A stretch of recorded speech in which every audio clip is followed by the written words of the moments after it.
Hi students, welcome to computer class day 6। अगर computer training course की इस video class में हम आपको कंप्यूटर में ईमेल क्रिएट और सेंड करना सिखाएंगे। इसके अलावा ईमेल से रिलेटेड सभी चीजें इस एक वीडियो में आप सीख जाएंगे। तो आप करते हैं तो आपको ईमेल क्रिएट यानी कंपोज करना और सेंड करना तो जरूर आना चाहिए। अब हो सकता है आप कहें हम तो अपने फ़ोन में डेली कई सौ ईमेल्स सेंड और रिसीव करते हैं, लेकिन आपको ये समझना चाहिए कि कंप्यूटर में ईमेल कंपोज करना थोड़ा डिफरेंट होता है और ये एक एसेंशियल स्किल है जो आपको आनी ही आनी चाहिए। सो इसके लिए आप कई सारे ईमेल क्लाइंट्स का यूज़ कर सकते हैं, जैसे Gmail, Outlook, Windows mail, Yahoo mail और भी बहुत सारे हैं। चूँकि जीमेल सबसे अधिक यूज़ किया जाने वाला ईमेल क्लाइंट है, इसीलिए हम जीमेल का यूज़ करके ईमेल कंपोज और सेंड करना सीखेंगे। इसके लिए सबसे पहले आपको अपने पीसी या लैपटॉप को इंटरनेट से कनेक्ट करना होगा। अगर आप विंडोज़ 10 का यूज़ कर रहे हैं तो टास्क बार के नोटिफिकेशन एरिया में इंटरनेट जैसा आइकन आपको दिखाई दे रहा होगा, उस पर क्लिक करें। विंडोज़ 7 में ये आइकन कंप्यूटर के जैसा दिखाई देता है। हालांकि सभी विंडोज़ कंप्यूटर में इंटरनेट से कनेक्ट करने के जो स्टेप्स हैं वो बिल्कुल सेम है। अगर आपके घर में वाईफाई राउटर नहीं है तो आप अपने मोबाइल हॉटस्पॉट का यूज़ करके भी अपने कंप्यूटर में इंटरनेट एक्सेस कर सकते हैं। तो अब हम वाईफाई ऑप्शन में क्लिक करेंगे। आप देख सकते हैं यहाँ हमको वाईफाई नेटवर्क शो हो रहा है, इस पर क्लिक करेंगे। उसके बाद कनेक्ट पर क्लिक करेंगे। अब इस वाईफाई नेटवर्क का पासवर्ड यहाँ टाइप करेंगे और फिर नेक्स्ट पर क्लिक कर देंगे। अब नो पर क्लिक कर दें। आप देख सकते हैं हमारा कंप्यूटर इस वाईफाई नेटवर्क से सक्सेसफुली कनेक्ट हो चुका है। अब हम अपने कंप्यूटर में इंटरनेट एक्सेस कर सकते हैं। अब gmail.com को एक्सेस करने के लिए हम गूगल क्रोम को ओपन करेंगे और सर्च बार में जीमेल टाइप करेंगे, फिर एंटर की दबाएंगे। अब रिजल्ट्स में शो हो रहे पहले लिंक पर क्लिक करेंगे। अब आपको अपने जीमेल अकाउंट से साइन इन करना है। अगर आपके पास जीमेल अकाउंट नहीं है तो क्रिएट अकाउंट पर क्लिक करके आप अपना एक जीमेल अकाउंट क्रिएट कर सकते हैं। चूंकि हमारे पास पहले से जीमेल अकाउंट है तो हम यहां पर ईमेल एड्रेस टाइप करेंगे, फिर नेक्स्ट पर क्लिक करेंगे। अब पासवर्ड टाइप करेंगे, फिर नेक्स्ट पर क्लिक करेंगे। अब अगर आपने अपने जीमेल अकाउंट में 2 स्टेप वेरिफिकेशन को इनेबल किया होगा तो यह आपसे अपने अकाउंट को वेरीफाई करने को कहेगा। वेरिफिकेशन कंप्लीट हो जाने के बाद आप अपने जीमेल अकाउंट में साइन इन हो जाएंगे। तो ये जीमेल का इंटरफेस है, ये ईमेल एरिया है जहां आपकी ईमेल्स शो होती है। यहाँ लेफ्ट साइड में ये लेबल्स हैं, इनबॉक्स, स्टार्ट, स्नूज्ड, सेंट और ड्राफ्ट्स। जैसे कंप्यूटर में फोल्डर्स होते हैं वैसे ही जीमेल में लेबल्स होते हैं। अगर मोर पर आप क्लिक करेंगे तो आपको और भी लेबल्स शो होंगे, जैसे इंपॉर्टेंट, स्पैम, ट्रेश एक्सेट्रा। उसके नीचे ये कैटेगरीज हैं। वीडियो में आगे इन सभी लेबल्स और कैटेगरीज के बारे में जानेंगे। उसके बाद मैनेज लेबल्स पर क्लिक करके आप इन लेबल्स और कैटेगरीज को शो हाइड कर सकते हैं। अगर आप खुद के नए लेबल्स क्रिएट करना चाहते हैं इस तरह से, तो आप क्रिएट न्यू लेबल पर क्लिक करके न्यू लेबल क्रिएट कर सकते हैं। लेफ्ट साइड में ही ऊपर कंपोज बटन है, जिस पर क्लिक करके आप ईमेल राइट और सेंड कर पाएंगे। इसके बारे में डिटेल में जानेंगे, लेकिन पहले थोड़ा बेसिक इंट्रोडक्शन आपको दे देते हैं। उसके बाद 3 हॉरिजॉन्टल लाइन जो ये है, ये मेन मेन्यू कहलाते हैं, जिस पर क्लिक करने पर जो लेबल्स और कंपोज बटन है उसके सिर्फ आइकन्स ही आपको शो होंगे। पुराने व्यू को शो करने के लिए वापस इस पर क्लिक करें।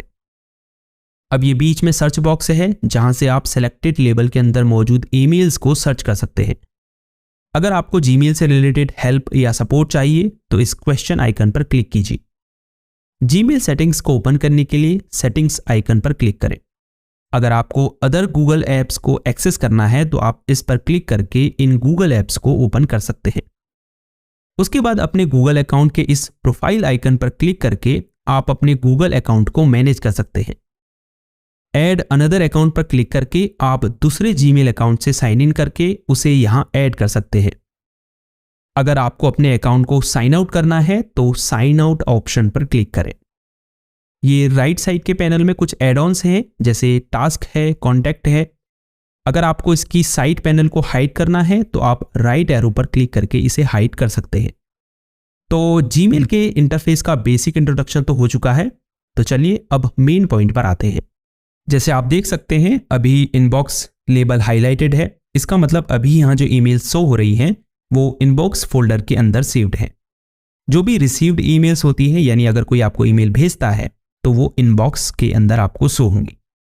अगर कोई ऐसी ईमेल है जो आपके लिए बेहद इंपॉर्टेंट है तो आप ईमेल मैसेज के ठीक आगे बने इस स्टार आइकन पर क्लिक करके उस ईमेल को एक स्पेशल स्टेटस दे सकते हैं। इसके अलावा आप स्टार्ड फोल्डर पर क्लिक करके स्टार की गई सभी ईमेल्स को आसानी से ढूंढ सकते हैं। अब ये जो ईमेल मैसेजेस के फ्रंट में आपको चेकबॉक्स दिखाई दे रहा है, ये ईमेल को सिलेक्ट करने के लिए है। जैसे मैं अगर इस पर क्लिक करूं तो ये ईमेल सेलेक्ट हो जाएगी। अब आप ऊपर देख सकते हैं यहाँ कुछ ऑप्शंस शो होने लगे हैं। जैसे सबसे पहले ईमेल को सेलेक्ट और अनसेलेक्ट करने के लिए ऑप्शन है। अगर मैं इस पर क्लिक करूं तो सेलेक्ट की हुई ईमेल अनसेलेक्ट हो जाएगी। अब अगर मैं दोबारा इस पर क्लिक करूं तो इस पेज में शो हो रही सभी ईमेल्स सेलेक्ट हो जाएंगी। अब ये जो छोटा सा डाउन एरो है, इस पर क्लिक करने पर आपको कई और अन्य ऑप्शंस शो होंगे। जैसे सभी ईमेल्स को सेलेक्ट करने के लिए ऑल ऑप्शन है। अगर आपको सेलेक्टेड ईमेल्स को अनसेलेक्ट करना है तो नन ऑप्शन है। फिर रीड है, अगर सिर्फ उन्हीं ईमेल्स को सेलेक्ट करना है जिन्हें आपने रीड कर लिया तो इस पर क्लिक करें। जिन ईमेल्स को आपने नहीं रीड किया है उन्हें सेलेक्ट करने के लिए अनरीड पर क्लिक करें। स्टार की गई ईमेल्स को सेलेक्ट करने के लिए स्टार्ड पर क्लिक करें और अनस्टार ईमेल्स को सेलेक्ट करने के लिए अनस्टार्ड ऑप्शन पर क्लिक करें। उसके बाद आर्काइव का ऑप्शन है। अगर आप इनबॉक्स से किसी ईमेल को हटाना चाहते हैं लेकिन आप उसे डिलीट नहीं करना चाहते तो आप उस ईमेल को आर्काइव कर सकते हैं। इससे वह ईमेल इनबॉक्स से हटकर ऑल ईमेल के फोल्डर में मूव हो जाएगी। उसके बाद रिपोर्ट स्पैम का ऑप्शन है। अगर आपको कोई ईमेल स्पैम लगती है तो आप इस ऑप्शन पर क्लिक करके उसे स्पैम फोल्डर में मूव कर सकते हैं। उसके बाद डिलीट का ऑप्शन है। जिस भी ईमेल को आपने डिलीट करना है उसे सेलेक्ट कीजिए, फिर डिलीट के ऑप्शन पर क्लिक कीजिए। ईमेल ट्रेश फोल्डर में मूव कर जाएगी। उसके बाद मार्क एज अनरीड का ऑप्शन है। अगर आप किसी रीड की गई ईमेल को एज अनरीड मार्क करना चाहते हैं तो मार्क एज अनरीड पर क्लिक करें। अगर आप दोबारा इस पर क्लिक करेंगे तो ईमेल दोबारा एज रीड मार्क हो जाएगी। उसके बाद स्नूज का ऑप्शन है। अगर आप किसी ईमेल को आगे के लिए पोस्टपोन करना चाहते हैं तो उस ईमेल को सेलेक्ट करने के बाद स्नूज पर क्लिक करेंगे, फिर उस डेट और टाइम को पिक करेंगे। जैसे ही आप उस डेट एंड टाइम पर क्लिक करेंगे वह ईमेल इनबॉक्स फोल्डर से हटकर यहाँ स्नूज फोल्डर में मूव हो जाएगी और जो भी टाइम आपने सेलेक्ट किया होगा उस समय आपके कंप्यूटर या मोबाइल पर उस ईमेल का नोटिफिकेशन आपको आएगा। अब ऐड टू टास्क का ऑप्शन है। किसी ईमेल को सिलेक्ट करके अगर आप इस ऑप्शन पर क्लिक करेंगे तो सेलेक्टेड ईमेल यहाँ राइट साइड पैनल में मौजूद गूगल टास्क लिस्ट में ऐड हो जाएगी। उसके बाद मूव टू ऑप्शन है। अगर आप किसी ईमेल को इनबॉक्स से हटाकर किसी दूसरे फोल्डर में मूव करना चाहते हैं तो आप इस ऑप्शन का यूज कर सकते हैं। उसके बाद लेबल एज का ऑप्शन है। अगर मैं इस ईमेल को सिलेक्ट करने के बाद लेबल्स ऑप्शन पर क्लिक करूं और फिर कंप्लीटेड लेबल को सिलेक्ट करने के बाद अप्लाई पर क्लिक करूं तो आप देख सकते हैं सेंडर नेम के आगे कंप्लीटेड लेबल शो होने लगा है। फिर ये 3 डॉट आइकन है जिसमें कई अन्य ऑप्शंस आपको शो हो रहे हैं, जैसे mark as unread, mark as not important, जिनके बारे में हम ऑलरेडी बात कर चुके हैं। अब ये जो राइट एरो है इस पर क्लिक करके आप ओल्डर ईमेल्स को देख सकते हैं और इस लेफ्ट एरो पर क्लिक करके आप न्यू ईयर ईमेल्स को देख सकते हैं। उसके बाद प्राइमरी, प्रमोशंस और सोशल, ये डिफरेंट ईमेल कैटेगरीज है। जैसे प्राइमरी में आपको प्राइमरी ईमेल्स शो होंगी, प्रमोशंस में आपको प्रमोशन से रिलेटेड ईमेल्स होंगी, सोशल में आपको सोशल मीडिया से रिलेटेड ईमेल्स शो होंगी। अब अगर इन लेबल्स के उपयोग को जाने तो स्टार्ड और स्नूज्ड के बारे में मैं आपको बता ही चुका हूं। सेंट में वो ईमेल्स सेव्ड होती हैं जो आपने भेजी होती हैं। इसके नीचे ड्राफ्ट है, वो ईमेल्स जो आपने क्रिएट तो की होती हैं लेकिन सेंड नहीं की होती, तो वो यहाँ सेव्ड होती है। उसके बाद मोर में भी आपको कई लेबल्स शो हो रहे हैं। सिर्फ इंपॉर्टेंट की ही बात करते हैं, जैसे ऑल मेल में आपको सभी लेबल की ईमेल्स शो होती हैं। स्पैम में आपको स्पैम ईमेल और ट्रैश में आपके द्वारा डिलीट की गई डिलीटेड ईमेल्स शो होती है। अगर आपको किसी डिलीटेड ईमेल को रिस्टोर करना है तो आप उसे सेलेक्ट करके इनबॉक्स फोल्डर में मूव कर सकते हैं और परमानेंटली डिलीट करने के लिए डिलीट फॉरएवर के ऑप्शन पर क्लिक कर सकते हैं। अगर आपको ट्रैश फोल्डर की सभी ईमेल्स को डिलीट करना है तो एम्प्टी ट्रैश नाउ के ऑप्शन पर क्लिक करें और फिर ओके पर क्लिक कर दें। ट्रैश फोल्डर की सभी ईमेल्स डिलीट हो जाएंगी। वैसे जिस भी ईमेल को आप डिलीट करते हैं वो 30 दिनों के बाद ट्रैश फोल्डर से ऑटोमेटिकली डिलीट हो जाती है। तो चलिए अब ईमेल कंपोज और सेंड करना सीखते हैं। उसके लिए ऊपर कंपोज बटन पर क्लिक करें। अब हम इस विंडो को बड़ा कर लेते हैं। उसके लिए इस फुल स्क्रीन आइकन पर क्लिक करेंगे। सबसे पहले आपको यहाँ टू फील्ड में वो ईमेल एड्रेस टाइप करना है जिस पर आपको ईमेल भेजनी है, यानी रिसिपिएंट का ईमेल एड्रेस। अगर आपको एक से ज़्यादा लोगों को ये ईमेल भेजनी है तो आप उनकी ईमेल भी यहाँ टाइप कर सकते हैं। उसके बाद सीसी और बीसीसी के ऑप्शन है। ज़्यादातर लोग इनको लेकर कंफ्यूज रहते हैं। तो सीसी का मतलब कार्बन कॉपी होता है और बीसीसी का मतलब ब्लाइंड कार्बन कॉपी होता है। अगर आप किसी व्यक्ति को इस ईमेल की कॉपी भेजना चाहते हैं तो आप सीसी में उसका ईमेल एड्रेस एंटर कर सकते हैं। ये व्यक्ति जिसको आपने सीसी फील्ड में रखा है ये देख पाएगा कि आपने और किन किन को ये ईमेल भेजी है। बीसीसी फील्ड सीसी से थोड़ा डिफरेंट है, हालांकि उसे भी इस ईमेल की कॉपी रिसीव होगी और वह ये देख पाएगा कि आपने और किन किन को ये ईमेल भेजी है, लेकिन कोई और यह नहीं देख पाएगा कि उन्हें भी ये ईमेल भेजी गई है। इसीलिए इसका नाम ब्लाइंड कार्बन कॉपी है। हालांकि नॉर्मल ईमेल सेंड करने में सीसी और बीसीसी का कोई यूज नहीं है, लेकिन अगर आप एक कंपनी में काम करते हैं और आपको अपने बॉस और मैनेजर को ईमेल्स की कॉपी भेजनी है तो आप वहां पर सीसी और बीसीसी का यूज कर सकते हैं। उसके बाद सब्जेक्ट फील्ड में आपको इस ईमेल का सब्जेक्ट लिखना है। ईमेल लिखने की शुरुआत आप डियर सर, रिस्पेक्टेड सर या फिर हाय, जो भी उनका नाम है, इससे कर सकते हैं। फिर एक लाइन छोड़कर अपना मैसेज लिखना शुरू करेंगे। ईमेल लिख लेने के बाद एंड में आप योर सिंसियरली लिख सकते हैं या फिर काइंड रिगार्ड्स, बेस्ट या सिर्फ सिंसियरली भी लिख सकते हैं। अगर आपको इसमें कोई फॉर्मेटिंग अप्लाई करनी है तो फॉर्मेटिंग ऑप्शंस पर क्लिक करेंगे।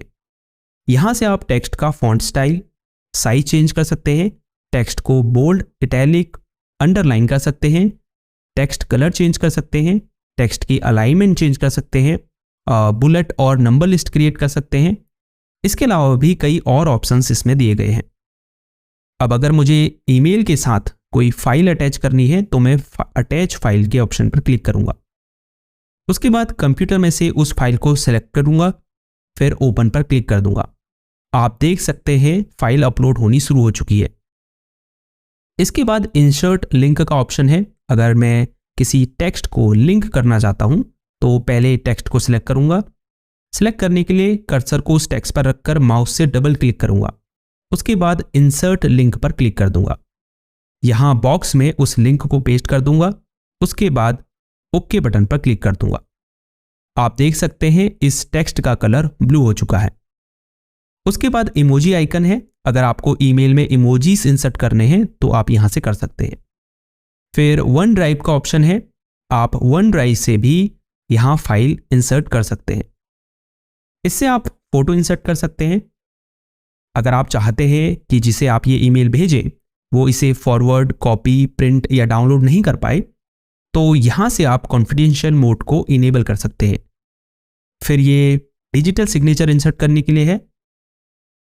अंत में जब आपकी ईमेल रेडी हो जाए तो आप सेंड बटन पर क्लिक करके ईमेल को सेंड कर सकते हैं।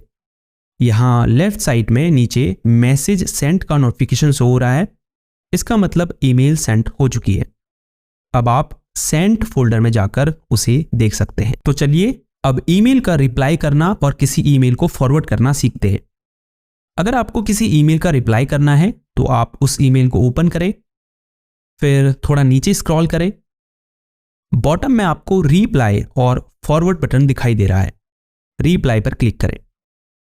अब अपना मैसेज टाइप करके सेंड पर क्लिक कर दें। चूंकि ये डेमो था तो हम डिलीट आइकन पर क्लिक करके इस ड्राफ्ट को डिस्कार्ड कर देते हैं।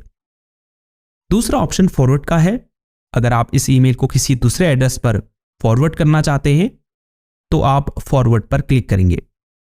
फिर टू फील्ड में उसका ईमेल एड्रेस टाइप करके सेंड पर क्लिक कर देंगे। ये सेम ईमेल उस एड्रेस पर चला जाएगा। तो ये थी कंप्यूटर क्लास डे 6 जिसमें हमने आपको जीमेल का यूज करके ईमेल कंपोज और सेंड करना सिखाया। ये एक बेहद ही इंपॉर्टेंट स्किल है जो आपके प्रोफेशन में आपके बहुत काम आ सकती है।